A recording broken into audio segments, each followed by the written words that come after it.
sa video na to. Punong-puno ng sili. Parang naka-steroids yung manok nila dito. Actually, to be honest, yung pinaka-favorite kong street food sa buong Quiapo. Hindi talaga siya half price, isang buong kanin siya. Nandito tayo sa Muslim Town, Quiapo.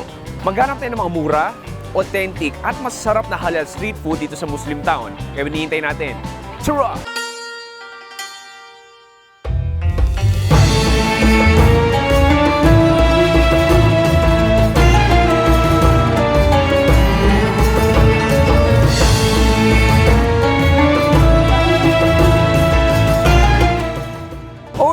Pare, welcome sa second channel natin dito sa Another Chewy Show. Ngayong araw, nandito tayo sa favorite lugar ko dito sa Quiapo, ang Muslim Town, kung saan may iba't ibang authentic halal street food.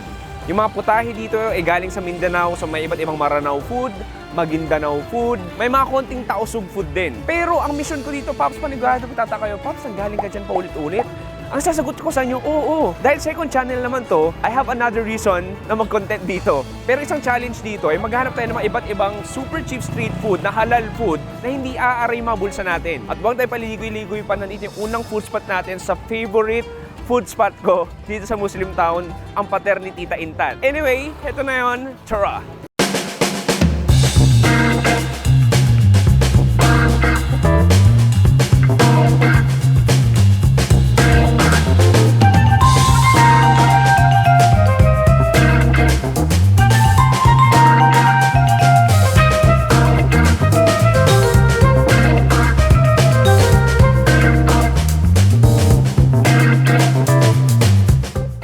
Tita Intan, assalamualaikum.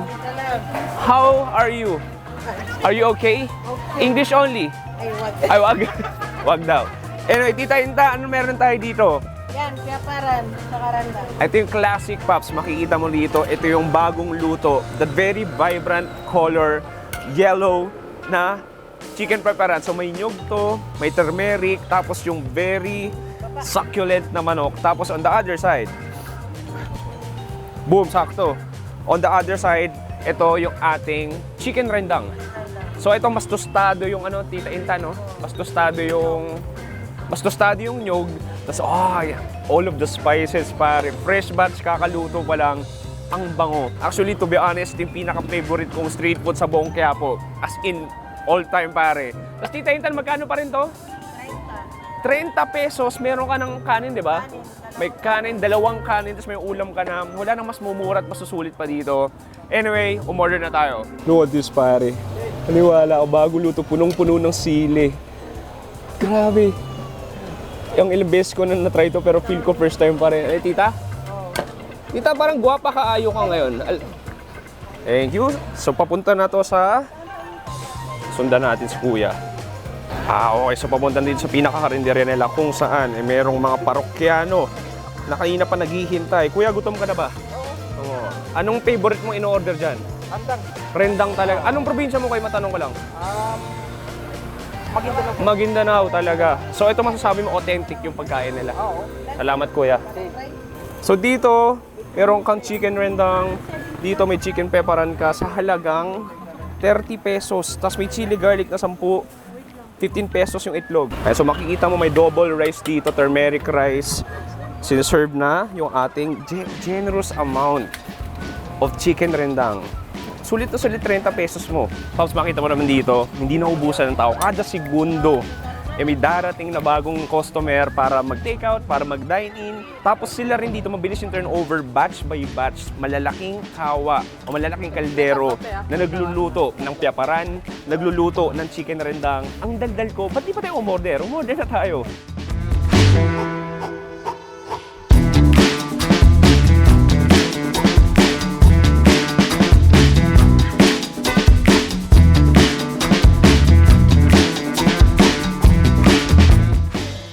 Okay, pare, ito natin 30 pesos na rice meal pater.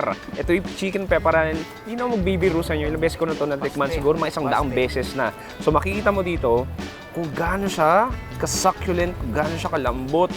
All of that spices, all of that palapa, the turmeric, yung nyog. Sige, kuha tayo ng kanin dito. Cheers! Bawal magsawa. Sabi ko nga, kaya second channel to. Kailangan ko talaga kumain dito. Sobrang lambot ng kanin, sobrang moist. And then the juices from the chicken, ang lambot.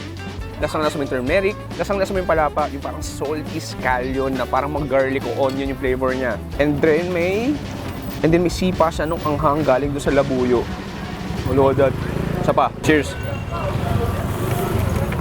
Okay. Ang sarap ng nyog. Parang ako kumakain ng dehydrated curry. Oo, yun yung sili. Okay, pwede natin gawin next. Ito yung ating palapa. So ito yung parang sambal or spice condiment. Ito yung parang pinaka-spice condiment ng mga Maranao. So pwede mong gawin, kuha ka ng generous amount. Lagay mo dyan, dami. Parang dami ko nilagay. Kuha ka ng manok. Oh, look at this bite. Full of palapa and chicken. Cheers! Ang sarap. Nakapanhalin palapa. Grabe ang anghang. Tamay sa ilong mo. First time ko ulit pumunta dito, na after Marawi, so mas iba yung feeling.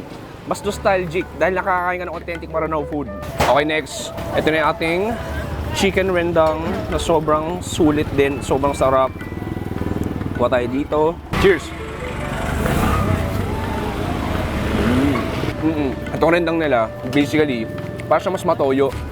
Tapos mas dry siya. Tapos yung nyog niya, tostado nga. So may konting smoky flavor din siya. So makikita mo, punong-puno ng nyog. Hindi panalo lang talaga dito yung double rice eh. Again, 30 pesos lang lahat ng to. Isa pa. Kuha tayo ng palapa. Ang dami na naman. Lagay natin dito. Naalala ko talaga yung dinala ko sa market sa Marawi. Sabi niya yung dugo niya punong-puno ng palapa. Ganun ulit nararamdaman ko ngayon.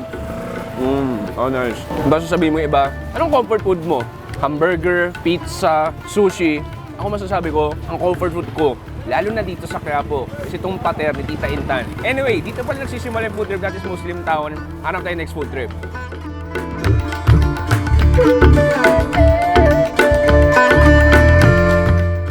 Okay pare, so ito yung tinatawag din ng palapa. Ito yung special spicy condiment ng mga Maranao. Nagpumunta na tayo ng Marawi, halos lahat ng putahe nila, inilalagyan nila nito. So yan yung hawak-hawak ni Kuya, yan yung parang white scallions nila. So parang version, ayan, katulad yan, yan. So parang version nila yun ng sibuyas, tapos ginagawa to. So may sili, may luya. So basically parang chili garlic nila to. Tapos very vital to sa lahat ng klase ng Maranao food. Ito yung parang pinaka-asin nila, dahil lagi nilang ginagamit to. So yung kaninang kinain natin na sobrang ahang na parang chili paste, ito yun, bagong luto. Tapos kaliwat kanan dito sa Muslim Town, makikita mo to. Masasabi ko na sobrang must try ito kainin.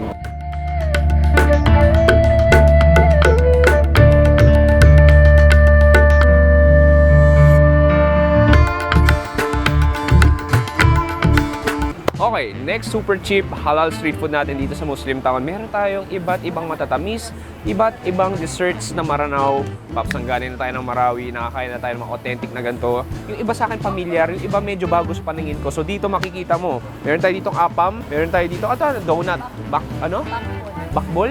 Parang masamang pakinggan yun, bakbol. Ano yung bakbol? Takumbol na lang. Takumbol. Saan siya gawa ate? Ilan? Kasaba. Ano po? Ay, saging sa sarap. May saging po sa loob to? Oo, tapos ito parang maruya. So dito makikita mo parang may donut dito, dito donut din. On the other side tayo. Dito, mas maraming choices. Makikita mo may durian jam sila. Ito, turmeric. Meron tayo ditong palapa, iba't ibang palapa. Uy, meron tayong tamo kunsi, may favorite Maranao dessert. Meron tayo dito iba't ibang breads. Meron tayo ditong lokot-lokot na parang rice crackers. Uy, akala mo choco butternut? Pero hindi ito choco butternut. Hindi ko rin alam ang tawag dito. Anyway, order na tayo. Ano bang maganda pre? I-try ko yung na-try ko na. Pero mas maganda mag-try ako na hindi ko pa natatry, no? Sige, sabi ni Jeyo, mag-try daw na na-try ko na at hindi ko pa na-try. Gusto kong i-try. Ito, very interesting siya sa akin eh. Order tayo ng isa nito. So basically, burger bun siya na bibiko sa loob. Ate, pwede na order. Sige, ate order ako, pwede na. Isa po nun yung violet. Balulong. Ayan, so kuha sila. Isa. Tikman ko rin to. Yung may banana to, no? Ang tawag ate? Tambol? Meron pa. Order ako ng, ito, yung burger na biko. Ito, ano to? Biyaki. Pero hindi siya mais. May hato siyang mais, pinaghalo. O sige, isang biyaki din. Ayan, kumukuha na si ate. Sige, okay na muna yan. Okay, so ito yung iba't ibang desserts natin. Itong stall na ito katabi nung pater ni Tita Intan. Hanapin nyo na lang. So, hindi ko naman unahin. Unahin natin itong kakaibang burger nila. Ngayon lang kakain ng burger na may biko sa gitna. Carbs kung carbs talaga. Makikita mo, buksan natin, boom. Para siyang, isipin mo, para kang may purple rice sa gitna ng tinapay.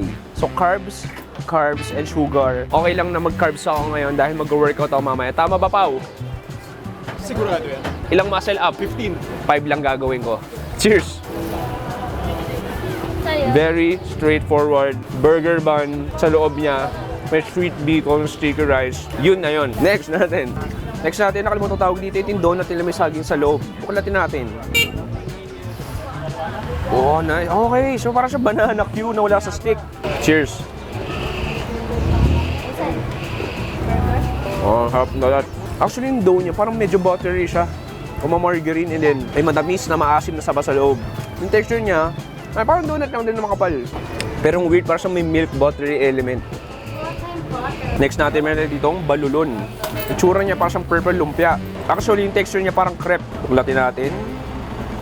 Oh, nice. Yung loob niyan, puro nyog. Cheers. Sarap. Nagulat ako sa sarap nun. Yung texture niya talaga parang crepe eh. Sobrang lambot lang. And then yung loob niya, yung tostadong nyog, it has a sweet nutty flavor. Parang medyo nag-caramelize na siya. Then texture niya, basically texture ng nyog. Ganun, parang hibla-hibla. So far ang sarap na to. Last natin, ito yung biyaki. So, may mais, kakanin, tas kasabas na sa loob. Grabe, sobrang moist niya, sobrang mamasa-masa. Oh, nice. Ito yun. So, gawa sa kasaba at mais to. Grabe, pawis na pawis siya.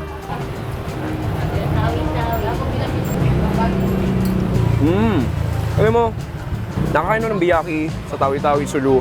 Mas matamis yung sa kanila. Ito may konting fermented flavor, may konting asim. Parang may konting alak flavor, pero very sticky, very starchy.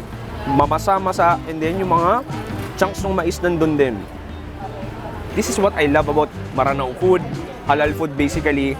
Ang daming mga klase ng pagkain na, Filipino food pala yun. Katulad nito, ang sasarap ng mga dessert nila, kung gaano kasarap yung mga ulam nila, kung gaano kasarap yung mga putahe nila, ganun din kasarap yung iba't ibang dessert sa Maranao. Anyway pare, hindi pa natapos yung food trip natin, hanap tayo next food trip dito sa Muslim Town.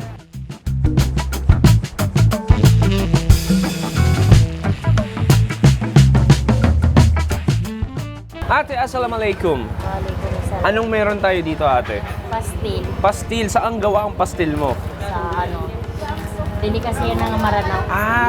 Ano to? Karne mo? Baka? Manok? Manok. Manok. So, chicken pastil. Ate, ang tanong ko, kasi naghanap po ako ng mga murang pagkain dito sa Muslim Town. Magkano lang po to? 15 po. Teka lang? Okay. Teka lang. 15 pesos lang? Opo. May kanin na po yun? Sige ate, pwede ba umorder ng isa? Kasi lahat na nagtitinda dito sama. Kaya so kuha siya, so ang gagawin ni ate, kuha siya, uy, parang mamantika na masarap pa. Nilagay the generous amount. Anda. Oo, ito isang rice talaga. Hindi siya half rice. Oo. Kasi sa amin yung bigas eh. Kami na Kayo na rin. Kayo rin nagtitinda ng bigas. kaya malaki yung... Kayo rin nag-aani ng palay? Hindi. Ay, hindi. Sorry. Anyway. Okay, ito yung pastil natin. Tignan natin. Boom! Buklatin natin. Uy, marami-rami siya ha. In all fairness, sa mga pastil na nakita ko, marami-rami. Tapos isang cup of rice talaga. Hindi siya kalahating kanin. Alam mo, marahil to, isa to sa pinakamalaking pastil for its price na nakita ko dito sa Muslim Town. Ang laki oh. Hindi talaga siya half rice, isang buong kanin siya. Sige, tignan natin. Okay, kuha tayo dito, kanin. Kuha tayo dito, kanin, tsaka pastil. Cheers! Sarap. Para sa adobong tostado, magarlic, matoyo, maalat in a good way, and then very oily. Kasi sobrang oily niya, para siyang chicken oil na bumalot sa malambot na kanin nila. Masarap ha. Masarap. Ate, masarap. Sulit ngayong 15 mo, malaki talaga. Anyway, after na dessert, kumain na naman ako ng meal. Pero di pa tayo tapos, hanap tayo next food trip.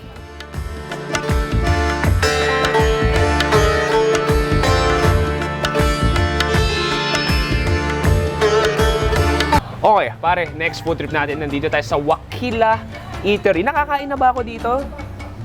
Sa tingin ko, hindi. Sino ba to? Ang laki ng sticker niya. Anyway, Pops, sa Marawi, o iba-ibang probinsya sa Lanao del Sur, Lanao del Norte, uso yung mga ganitong klaseng karinderya kung saan may isang glass cabinet na makikita mo iba't ibang putahe. Very colorful, very vibrant Maranao food. So, katulad nito, boom, makikita mo, meron tayo ditong inihaw o chicken barbecue. May mga hipon tayo dito, adobong pusit. Dito, uy, kakaiba to. Adobong atay. Atay daw to ng kalabaw. So feel ko kailangan natin i-try to. Pero sana pasok siya sa super cheap street food natin. On the other side, meron tayo ditong chicken peparan. Meron tayo ditong ulo ng isda na peparan. Pero ito medyo pricey, 500 pesos siya. So punta na tayo dito sa mga mas maliliit para mas mura. So meron tayo ditong udang o hipon. May chicken peparan tayo dito, may mga isda. Meron din isda dito. Ito 100 something pesos lang ata to. Sige, order na tayo. Ate, hello. Sama ka na, hindi ka na. Para makita yung kagandahan. Ate, order po. Magkano po to? O sige, isa order ng kalabaw. Tapos isa nung isda. Ito. Tapos dalawa nito. Boom! Okay, so ito na yung cabinet. Mahiwagang cabinet. Kung muna si ate nung atay nung kalabaw. Akalain mo merong atay ng kalabaw dito sa Muslim Town. Ate, kaninong kalabaw yan? Sa kapitbahay niya ba? Hindi naman. Ayan, tinatanggal ni ate ang screen door para hindi pumasok ang lamok. Boom, kumuha si ate ng 2 piraso. Thank you, ate. Okay, let's go.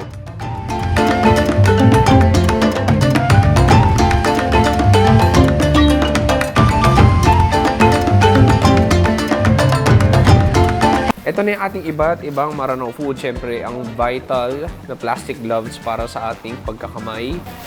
Simulan natin sa kanilang free soup. Ito yung parang Maranao soup nila na libre. Cheers!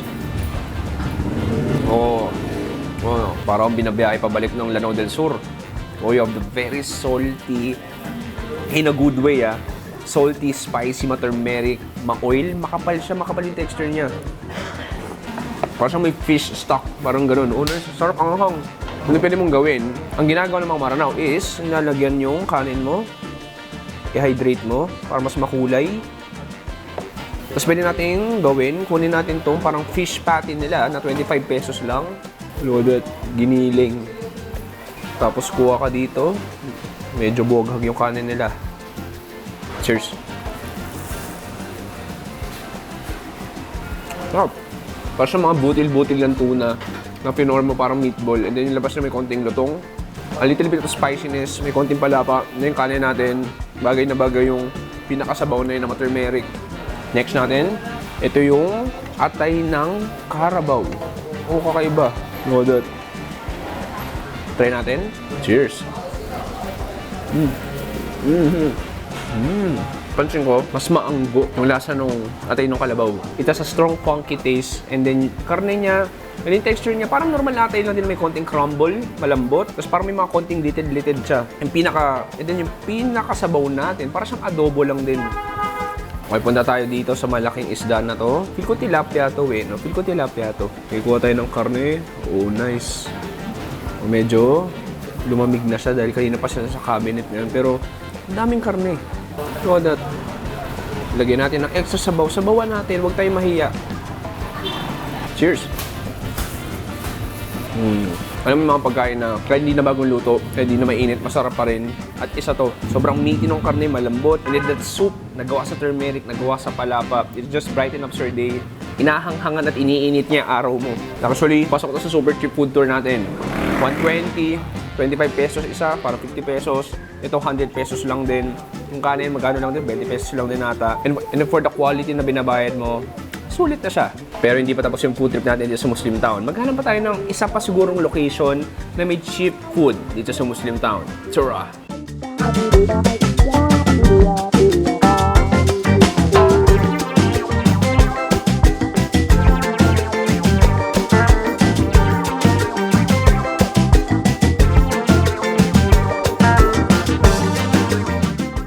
Okay, next super cheap halal street food natin dito sa Muslim Town. 25 peso banana Q. Pero hindi lang to basta-basta banana Q dahil grilled banana Q siya with margarine at sugar powder. Pakita ko sa inyo. Boom! So dito makikita mo, iniihaw yung ating banana. So dito gagawin is kukuha ng ito si ate, yung bagong luto pa, yung tipong mapapaso ang dila ko. And then kumuha siya ng generous amount of margarine. Pinahid niya mabuti sa dalawang mahaba na saba. Ayan, kailangan kumikintab ang pinakasaba. Tama ba ate? And then, nilagay niya ng sugar, binalot niya ng sugar. Grabe. Kitang-kita ko na yung diabetes ko. Natawa si ate. Kitang-kita ko na yung diabetes ko sa asukal ngayon. Pero minsan-minsan lang naman. Thank you ate. Ayan, so makikita mo, balot na balot talaga, no? Grabe. Akala mo abo, pero hindi. Asukal lahat yan. Tikman natin. Cheers! Oh wow! It's sinfully delicious.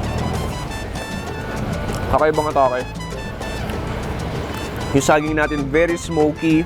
In the same time, very, very oily and buttery galing sa margarine. And then the sugar sa labas, it just gives you na extra sweetness sa dila mo. It tickles your tongue na para, uy, dahan-dahan lang. Masyadong marami asukal to. Pero minsan-minsan lang naman, ba't naman hindi? 25 pesos, ganito nakalaki. May konting smoky flavor din siya. Nakikita mo nga dito, mabilis yung turnover nila. Dahil 25 pesos lang, ang laki na ng banana cue mo. May ibang klaseng flavor at texture din pag inihaw. Parang medyo may konting lutong. Ano yung parang sunog-sunog sa labas. It gives a distinct flavor compare sa piniprito na banana cue. No, sarap. Sarap ah. Anyway, huling food trip natin, nakikita ko na, naamoy ko na yung usok. Proceed tayo next food trip.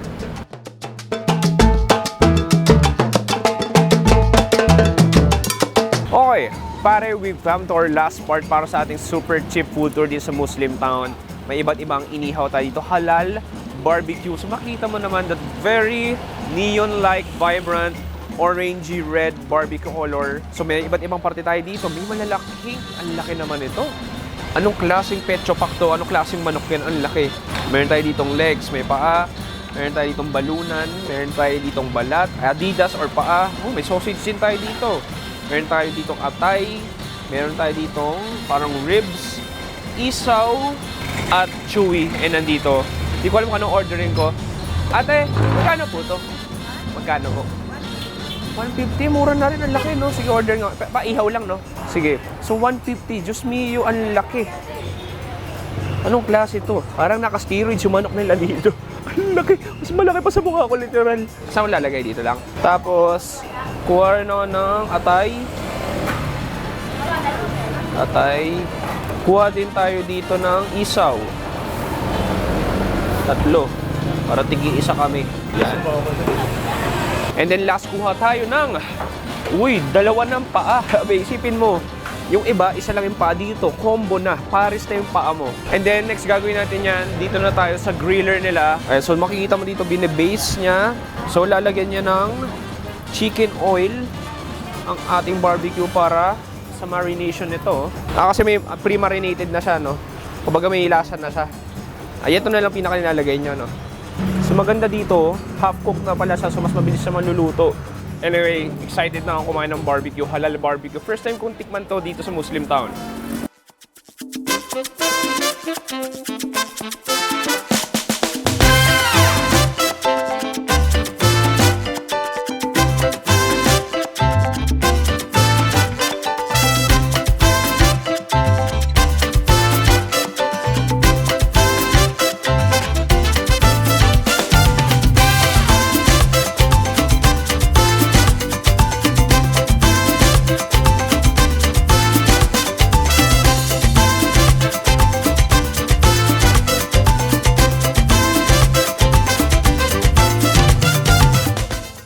Okay, last food trip natin, iba't ibang halal barbecue puffs. Ang ganda lang ng kulay. So may dalawang sauces tayo dito.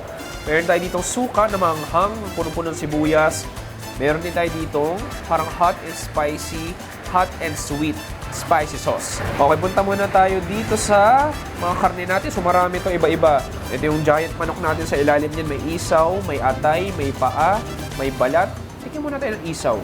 I-dip natin dito sa sweet spicy sauce natin. Ayan. Uy, grabe. Mukhang masarap to. Fully coated. Cheers!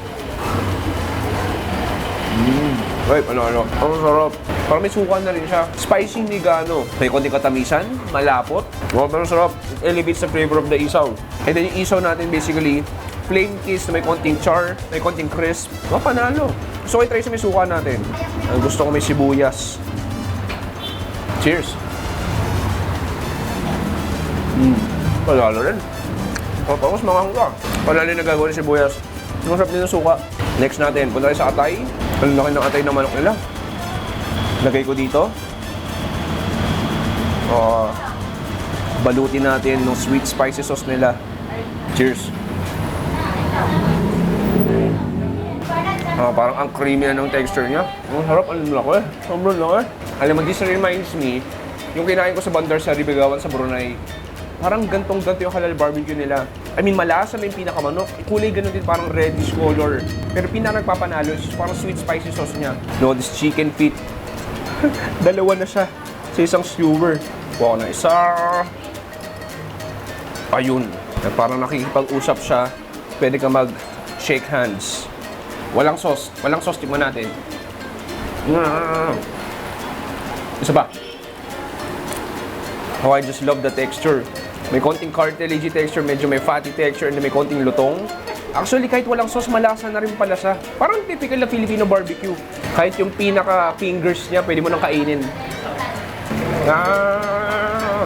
Basically, moron balat yung kinakain mo. Last natin, look at this.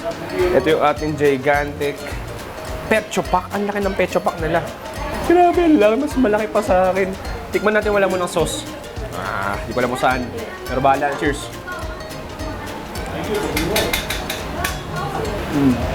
Ito, ang linamnam. In fairness, malasa siya. Sweet, smoky, malambot, may juices pang lumalabas. Pero pinaka pwede mong gawin, kuha ka dito. Ang laki, ang daming karne, pang 2 tao na to. Tapos, i-dip natin dito sa barbecue sauce. Huwag kang mahiya. Pwede ka pa humingi doon ng extra.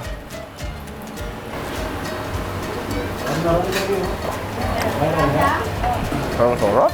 Ang sarap. Masarap yung suka nila, pero masarap din yung pinaka-sweet sauce nila. Isipin mo sa dinami-dami nito, 255 pesos na lahat ng to. Pasok na pasok sa super cheap food tour natin. Anyway, pare, last bite tayo. Cheers!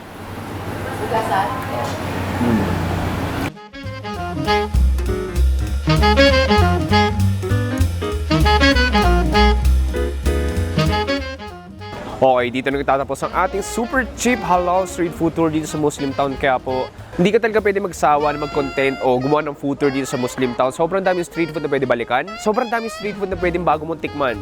Pero higit sa lahat, hindi aray bulsa mo dahil mura lang lahat talaga yon. Isipin mo lahat ang kinain natin, umabot lang tayo ng 600 pesos. Ang dami ng pagkain nun. Busog na busog kami. Actually, 3 kami ngayon pero busog na busog kami. Again, maraming salamat sa panonood. Mag-subscribe sa second channel natin ng Another Chewy Show. Ako si Chewy, dito sa Muslim Town. Kaya po nagsabi, stay safe, good night, and goodbye. Bang! Ay, kuya, assalamualaikum. Hi, bati ka, kuya. Hello. Welcome to Golden Moss. Thank you, kuya. Maraming salamat. Kata.